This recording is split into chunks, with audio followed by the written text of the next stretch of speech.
Ketika mendengar kata demokrasi, banyak yang langsung membayangkan kebebasan individu,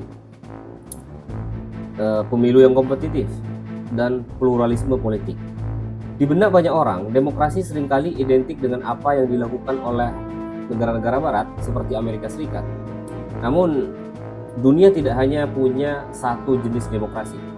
Di belahan dunia lain, seperti di Cina, menawarkan sesuatu yang berbeda, yaitu sistem yang disebut dengan demokrasi rakyat dalam proses yang menyeluruh atau whole process people's democracy, atau kita sebut saja sebagai people's democracy.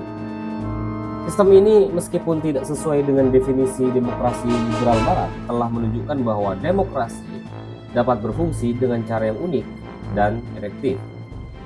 Ya, di Tiongkok hanya karena kaum elit dan kelompok yang mewakili kepentingan bisnis ditempatkan di bawah, tunduk kepada pemerintah, kemudian itu disebut oleh para kritikus barat sebagai sistem otoriter. Padahal sebenarnya adalah bentuk demokrasi yang berbeda, yang dijalankan bukan atas nama minoritas kaya, melainkan demi kepentingan mayoritas besar. Di Indonesia, demokrasinya itu lebih sesuai dengan model oligarki. Para ahli mengatakan bahwa para elit dan kelompok terorganisir yang mewakili kepentingan bisnislah yang memiliki dampak independen yang substansial terhadap kebijakan pemerintah Indonesia. Nah, kalau Cina tentu memang berbeda. Cina memiliki pendekatan yang tidak biasa terhadap demokrasi. Dalam sistem politiknya, istilah demokrasi tidak hanya merujuk pada hak suara atau pemilu. Sebaliknya, demokrasi di Cina itu lebih mirip sebuah proses yang mencakup partisipasi rakyat dalam berbagai aspek kehidupan politik, mulai dari konsultasi hingga implementasi kebijakan. Menurut Presiden Xi Jinping, people democracy adalah wujud nyata dari prinsip dari rakyat, untuk rakyat, oleh rakyat, atau mereka menyebutnya dari massa, untuk massa, dan oleh massa. Ini mungkin terdengar klise, tetapi Cina benar-benar berupaya menerapkannya dengan cara yang berbeda. Salah satu ciri khas demokrasi Cina adalah fokusnya pada stabilitas politik. Di negara ini, stabilitas dianggap sebagai landasan utama untuk membangun ekonomi dan sosial. Pemerintah percaya bahwa sistem politik yang terlalu kompetitif, seperti yang terlihat di banyak negara demokrasi liberal, seringkali menyebabkan polarisasi dan kebuntuan politik. Sebaliknya, sistem satu partai yang diterapkan oleh Partai Komunis Cina atau CPC memungkinkan pemerintah untuk mengambil keputusan yang strategis jangka panjang tanpa gangguan yang disebabkan oleh siklus politik jangka pendek. Hasilnya, Cina telah berhasil menjadi salah satu ekonomi terbesar di dunia dalam beberapa dekade terakhir, sekaligus mengangkat ratusan juta orang keluar dari kemiskinan absolut. Namun sistem ini tidak hanya tentang stabilitas, kita juga memberikan ruang bagi rakyat untuk berpartisipasi dalam proses pengambilan keputusan. Salah satu contohnya adalah Hotline 12345, sebuah saluran komunikasi langsung antara masyarakat dan pemerintah. Di Beijing saja, hotline ini menangani 50.000 laporan setiap hari. Laporan ini mencakup berbagai isu, mulai dari layanan publik hingga infrastruktur. Sebagai contoh, dari efektivitas sistem ini adalah pemerintah Cina pada tahun 2022 berhasil memasang lebih dari 1.322 elevator baru di gedung-gedung lama setelah mendengar masukan dari masyarakat. Kebijakan ini menunjukkan bagaimana pemerintah Cina tidak hanya mendengar keluhan rakyat, tetapi juga mengambil tindakan nyata. Lebih dari 85% masalah terselesaikan. Cina mengintegrasikan masukan masyarakat dalam proses pengambilan keputusan. Dalam kasus ini, Cina menerima lebih dari 1 juta masukan publik melalui berbagai saluran. Sebagai hasilnya, ada 17 kekecewaan utama yang muncul dari warga. Seperti diantaranya adalah kurangnya lift di gedung-gedung tua atau layanan properti hunian yang tidak memadai.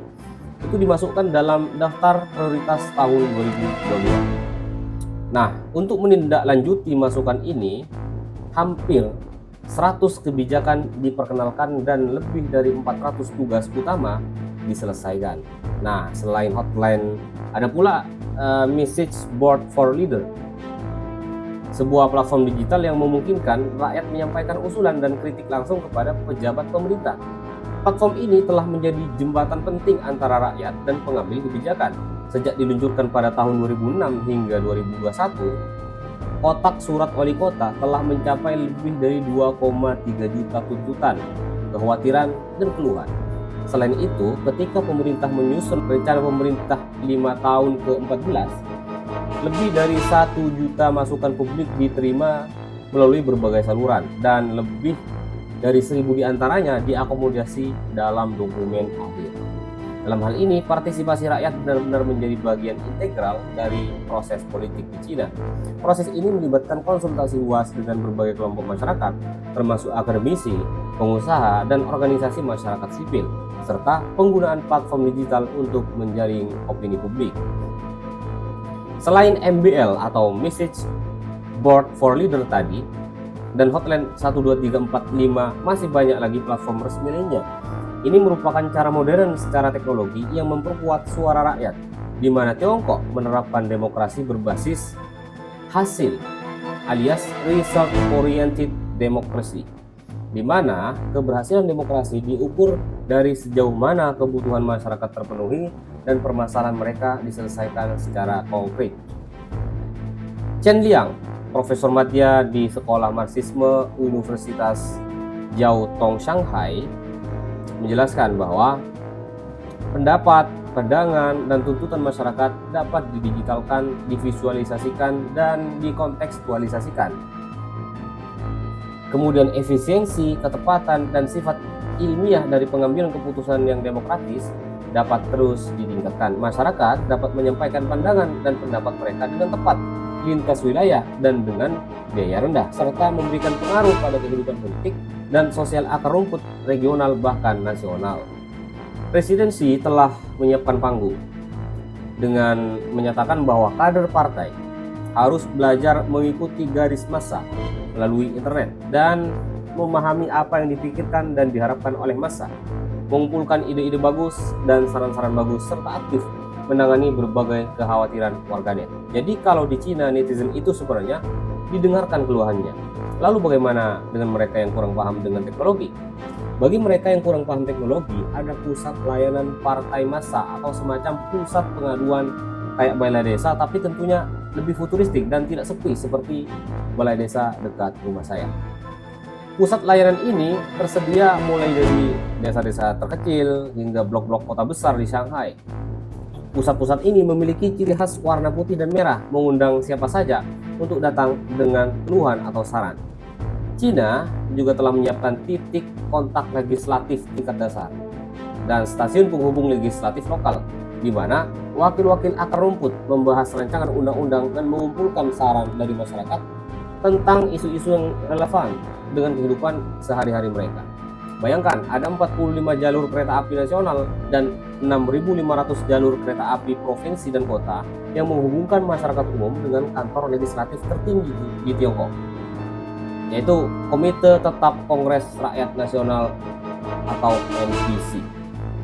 Titik kontak legislatif dan stasiun penghubung ini berfungsi sebagai pusat pengumpulan dan penjangkauan opini publik tentang rancangan undang-undang nasional. Sejak peluncuran kantor pada Juli 2015 hingga November 2023, lebih dari 3.100 gagasan tentang pembentukan atau revisi undang-undang nasional telah dimasukkan. Sampai di sini, saya pikir demokrasi works di Cina. Malah sebaliknya, dengan negara Indonesia atau bahkan Amerika, saya punya perbandingannya. Termasuk dalam hal pengawasan dan keamanan yang seringkali disalahpahami oleh Barat, bahwa sebenarnya di Tiongkok, sistem pengawasan dan keamanan dirancang untuk menciptakan lingkungan yang aman dan stabil.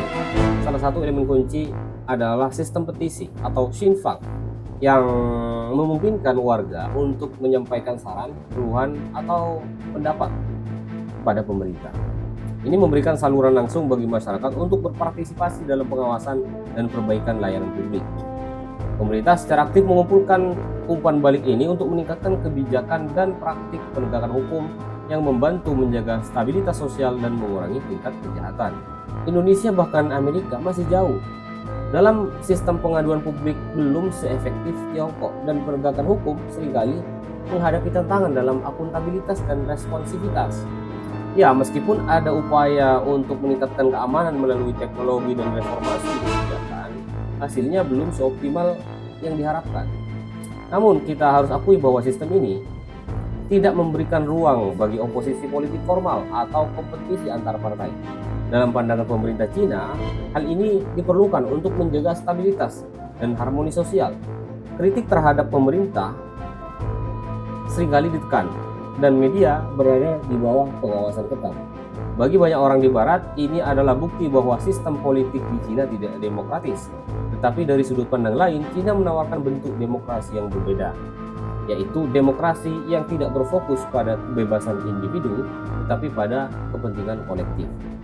Keberhasilan Cina dalam menjaga stabilitas dan mendorong pembangunan ekonomi juga tercermin dalam tingkat kepercayaan publik yang tinggi terhadap pemerintah. Menurut Edelman Trust Barometer 2024, ada 75% rakyat Cina percaya kepada pemerintah mereka. Ini jauh lebih tinggi dibandingkan Amerika Serikat yang hanya 46%. Tingkat kepercayaan ini menunjukkan bahwa meskipun ada pembatasan kebebasan politik, rakyat Cina merasa pemerintah mereka memenuhi kebutuhan dan aspirasi mereka. Selain stabilitas dan partisipasi publik, salah satu elemen penting dari sistem politik Cina adalah kebijakan anti korupsinya. Sejak Xi Jinping menjadi presiden, pemerintah meluncurkan kampanye besar-besaran untuk menindak pejabat korup di semua tingkat pemerintahan. Kampanye ini tidak hanya menargetkan pejabat rendah, tetapi juga tokoh-tokoh tinggi, termasuk mantan Menteri Kehakiman dan Eksekutif Bank Negara.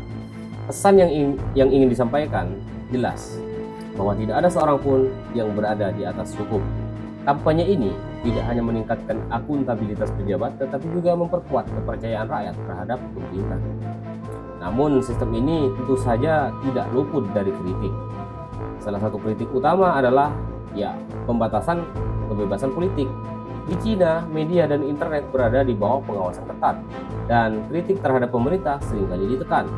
Kebijakan terhadap minoritas etnis seperti Uighur di Cina seringkali di-framing Barat dengan tujuan anti-Cina, bahkan tak jarang hoax bertebaran. Cina juga menghadapi tantangan dalam menyeimbangkan kebutuhan ekonomi dengan perlindungan lingkungan. Sebagai negara industri besar, Cina telah menjadi salah satu penghasil emisi karbon terbesar di dunia. Namun dalam beberapa tahun terakhir, pemerintah telah mengambil langkah signifikan untuk beralih ke energi terbarukan. China kini menjadi pemimpin global dalam produksi kendaraan listrik dan teknologi energi bersih.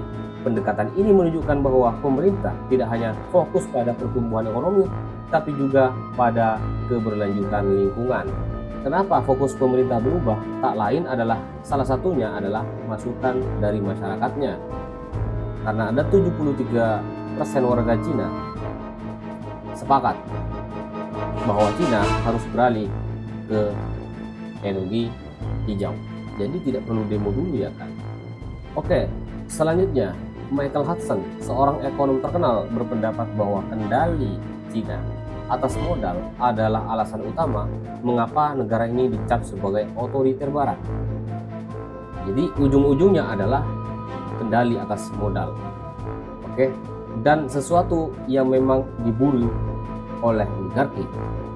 Menurut Hudson, hanya ada satu cara untuk mencegah berkembangnya oligarki saat orang menjadi semakin kaya, yaitu dengan memiliki negara yang kuat, kata Hudson.